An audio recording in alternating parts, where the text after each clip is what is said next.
smskredit.lt. Greitųjų paskolų profesionalai pristato transliaciją. smskredit.lt. Pinigai šiuolaikiškam žmogui.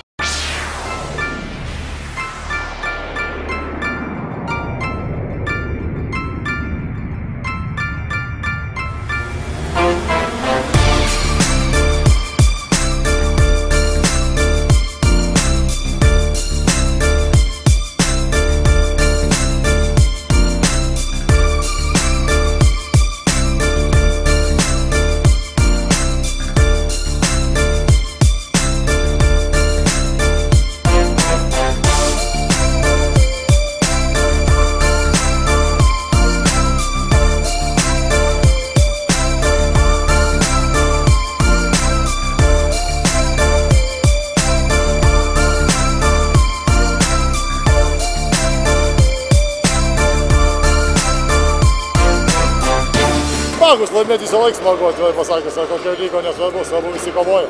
Šitoje lygo netgi smagiau turbūt, nes azartas didelis, visi nori, visi kovoja. Smagu tikrai. Pirmą kartą veteranuose žaidžiat? Jo, pirmi metai apskritai veteranuose šitie. Tai aš nesakau veteranai, čia tokie vyresnio amžiaus krepšininkai.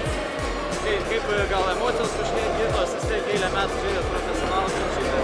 Taip, emocijos kitos, bet dauguma žaidėjų, kurie čia žaidžia, mes buvom susitikę kažkada prieš N metų atgal, mes žaidėm aukštam lygyje su kai kuriais žaidėjais. Tai taip smagu vėl grįžti kažkaip prie tų pačių, gal greičiai nebe tie, bet mąstymas išlikęs tas pats. Po praeito sezono tai kaip ir geras rezultatas. Šiaip smagu, kad susibūrėm, iš dviejų komandų padarėm vieną, tai jau ir tai gerai. Bet kokiu atveju laimėjom, krepšinis laimėjo, geras kolektyvas. Taip gavosi, jau šį sezoną galvom iš vis nestartuot po praeito, o pasiūlė susijungti, tai vat gavosi visai neblogas būrys mūsų. Tai galima sakyti svarbiausia finalo ketvirtas? Nu taip. Reguliariam sezone antra vieta, tai šiaip neblogai. Nu, gale nesulošėm, keletą žaidėjų buvo patyrę traumas, išvažiavę, gal va taip nesusikaupėm. Nu tiesiog.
Nu, įtemptas, iki galo vyrai kovoja.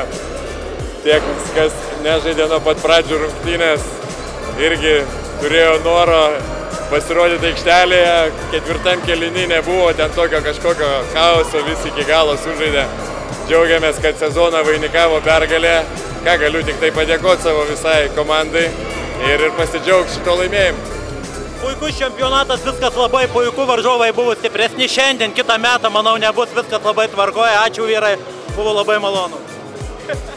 Linkėjimai visom žmonom veteranų, nes jos labai kenčia daugiausiai, nes namuose visą laiką paliktos vienos. Dėl to jom irgi visom linkėjimai žmonom mūsų, už kantrybę. O šiandien grįžit namo? Šiandien, tai pas ką visas tas džiaugsmas bus, tai tas bus namuose, bet tai jis bus tik vienas namuose.